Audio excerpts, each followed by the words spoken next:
So a person I knew recently passed away while undergoing cancer treatment and, dealing with their cancer journey. We both were undergoing similar treatments and we both were housed on the same floor of the hospital that we were in. And I want to tell this story, and I'm going to try to do it my best. I'm going to tell it the best I can without divulging too much of personal medical information or information of this other person. So I'm going to change a little bit of the details, and eventually I'm going to get into some legal counsel on how I should present some of these stories, because I don't want to, I want to. I mean, these are real stories. These are real people with real health challenges, and I want to honor them, but I also want to make sure that their legacies are protected. It's another reason why a lot of people don't really talk about their cancer journey, because it is kind of personal. So anyway, so I'm undergoing a transplant. This person's undergoing a transplant. And prior to that, I remember meeting this person, and I remember them telling me very, very vividly. I remember this moment. They said, I got the easy cancer. And by this time, before I met them, I wasn't recently diagnosed. I was like, you know, I was into my cancer journey. I had chemotherapy, immunotherapy. I already went through a lot of treatments. I was I think well over a year into my cancer journey, and I felt like the hardened veteran. By this time, I already seen people die. I seen people in wheelchairs, and I saw what cancer could do to a person, and I knew that anybody who's diagnosed with cancer, they're something simple, a simple operation, a simple treatment. Anything can happen. Nothing's guaranteed in life. That's one. So anyway, they were like, I got the easy cancer, and we chatted it up, and they were in their early 20s. They had their whole life ahead of them, as we like to say when someone's in their 20s. You got your whole life ahead of you.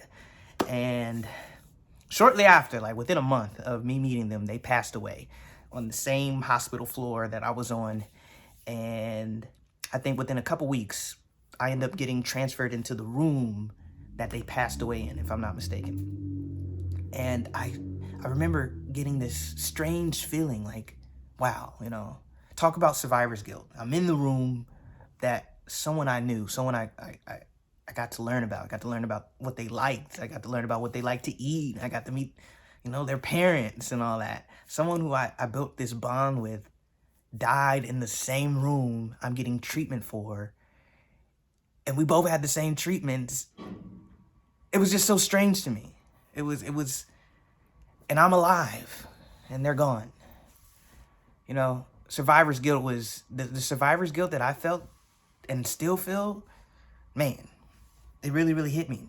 And one thing that keeps me going forward, one thing that helps me when I think about stories like that is I think about, wow. I guess what keeps me going is I think about if the shoes reversed. If I was the one that died and they were the one that lived, I would be cheering them on. Like, you made it. Like, you did it. You don't have to suffer, like I suffered.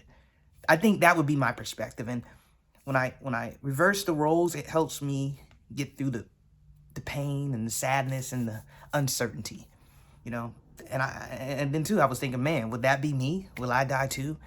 Would that be my fate as well? Those are some of the things that cancer survivors and anybody who's been through any kind of medical trauma or just trauma in general, I'm pretty sure they can relate to. And I share this story to say we're all human. We go through emotions. We go through all kinds of stuff. Embrace how you feel when you're going through your cancer journey. Don't. There's no need to act like you don't have feelings. Suppressing your feelings doesn't get rid of the feeling. It just, and it's not healthy. So find a way to cope, find a way to get it out, and find a way to address it, because feelings aren't the problem. What's the problem is how you deal with how you feel.